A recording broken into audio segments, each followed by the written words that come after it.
शिवाजी महाराज की जय, छत्रपति संभाजी महाराज की जय, हर हर महादेव, हर हर महादेव, नमः पार्वती पते, हर हर महादेव, नमः पार्वती पते, हर हर महादेव। महाराष्ट्र राज्याचे आराध्य दैवत छत्रपती शिवाजी महाराजांचा शिवराज्याभिषेक दिन आज 6 जून 2026 रोजी सिंधुदुर्ग जिल्ह्यातील मालवण तालुक्यातल्या ओवळी या गावातील किल्ले सिद्धगड इथे भारतीय जनता पक्ष मालवणच्या वतीने उत्साहात संपन्न झाला। मालवण भारतीय जनता पक्षाच्या वतीने ओवळी इथल्या अत्यंत खडतर व दुर्गम अशा किल्ले सिद्धगडवर शिवराज्याभिषेक दिनानिमित्त छत्रपतींचा भगवा ध्वज फडकवण्यात आला। यावेळी छत्रपती शिवाजी महाराजांच्या जय जयकाराने सिद्धगड परिसर दुमदुमला। यावेळी उपस्थितांना संबोधित करताना तालुकाध्यक्ष धोंडी चिंदरकर यांनी छत्रपतींच्या दुर्गम दुर्लक्षित गडकिल्ल्यांचे महत्त्व आणि त्यांचं संवर्धन यासाठी भाजपा पक्ष प्रयत्नशील असल्याचं सांगितलं आणि त्या माध्यमातून परिसराचा विकाससुद्धा शक्य असल्याचं सांगितलं।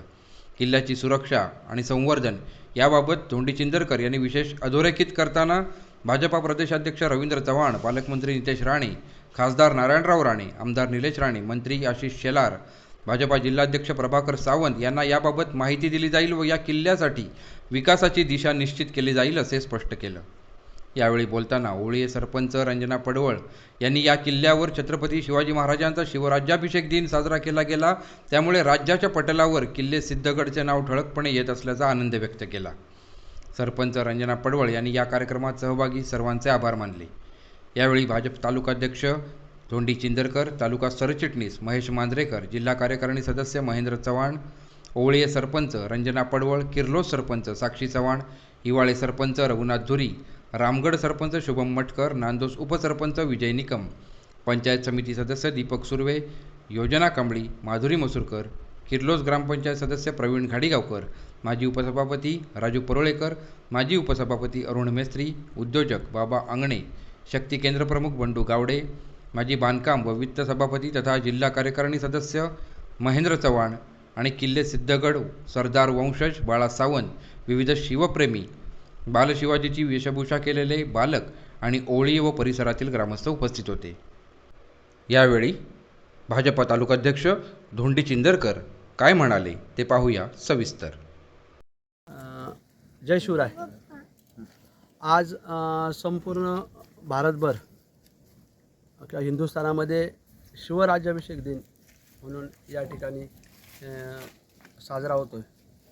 भारतीय जनता पार्टीच्या सूचना आहेत की प्रत्येक म्हणजे राज्यात, जसं मी बोलतो राज्यात सगळ्यांना सूचना की तुम्ही ज्या ज्या ठिकाणी महत्त्वाचे जे शिवशक्ती स्थळे जे आहेत, ज्या ठिकाणी छत्रपती शिवाजी महाराजांचे गड किल्ल्यावर आपल्या लोक जातील, कार्यकर्त्यांनी जायचं आणि लोकांसमोर जायचं आणि शिवराज्याभिषेक दिन ज्या राजाने आम्हाला स्फूर्ती दिली, म्हणजे आज 500 वर्षाचा इतिहाससुद्धा आम्हाला कसं जगायचं हे शिकवते। छत्रपती शिवाजी महाराजांनी हे गडकिल्ले निर्माण केले आणि या गडकिल्ल्यांच्या निर्माण केलेल्या गडकिल्ल्यांचं त्याचं बांधकाम असेल, ती आपली पुरातन वास्तू आहे ती संरक्षित राहिली पाहिजे। आपला इतिहास, छत्रपती शिवाजी महाराज इतिहास सगळ्या लोकांना माहीत असणं गरजेचं आहे, सगळ्यांना माहीत आहे। परंतु भारतीय जनता पार्टीची अशी इच्छा आहे की जे गडकिल्ले ज्या ठिकाणी आहेत त्या ठिकाणी आपल्या भारतीय जनता पार्टीच्या कार्यकर्त्यातल्या लोकांसमवेत जायला पाहिजे आणि जे अशा ठिकाणी गडकिल्ल्याचे शिवराज्याभिषेक दिन त्या ठिकाणी तुम्ही त्या गडकिल्ल्यावर जाऊन त्याचं महत्त्व किती आहे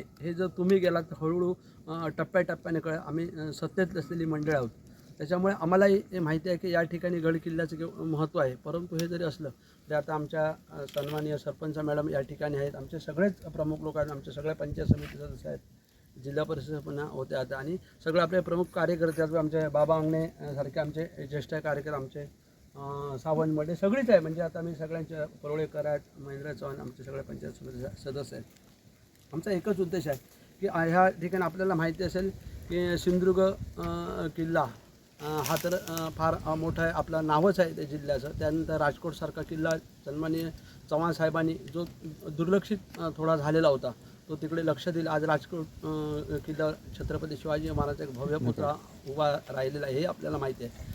आज अगदी 15 दिवसापूर्वी स्वतः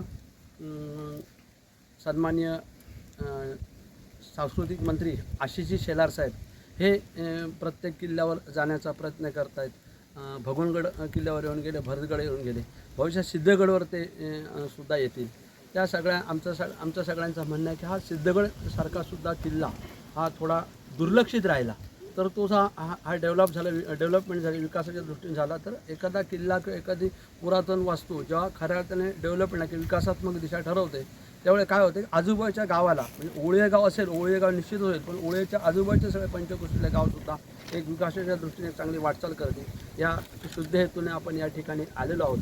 परंतु मी गेले 2-3 महिन्यापूर्वी मी सगळं ऐकलं होतं. या सरपंच मॅडम आहेत, म्हणजे या सरपंच मॅडम आणि सगळ्यांनी की अतिशय पोटतिडकीने ह्या किल्ल्याच्या ज्या काही दुरावस्थेबद्दल की आपले सामान्य सगळे ती थोडी त्यांना आपुलकी, खरं म्हणजे काय तू त्यांची जागा असेल मला माहीत नाही की कोणाची नाही, परंतु त्यांचं म्हणणं की सरपंच म्हणून किंवा गावातल्या लोकांचं म्हणणं की हा थोडा दुर्लक्षित राहिलेला किल्ला कुठेतरी सुरक्षित राहिला पाहिजे आणि ह्या किल्ल्याच्या माध्यमातून गावाचा विकास व्हायला पाहिजे.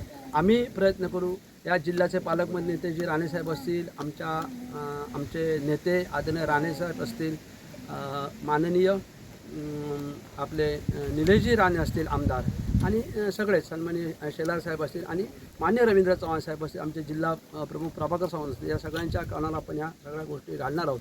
परंतु हा किल्ला ही आपली पुरातन वास्तू ही ढासळता कामा नये, ह्याचं कुठेतरी जतन व्हायला पाहिजे. ह्या दृष्टीने जे काम आम्हाला करता येईल ते आम्ही निश्चित करणार आहोत.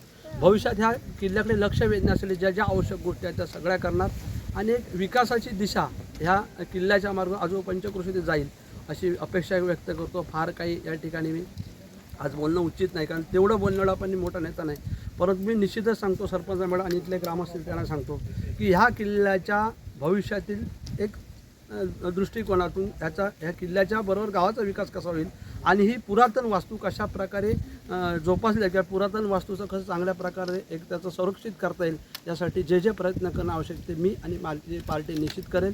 मी ह्या सगळ्या गोष्टी आमच्या संबंधित नेत्या त्यांच्या कानावर घालू आणि सरपंच मॅडमसुद्धा की गावातल्या सगळ्या मंडळींची इच्छा आहे की जी इच्छा आहे की गावातला विकास होणं आहे, राजकारणापेक्षा विकास महत्त्वाचा आणि ते करण्यासाठी जे आवश्यक आहे ते आपण निश्चित या ठिकाणी करू. जय हिंद, जय महाराष्ट्र.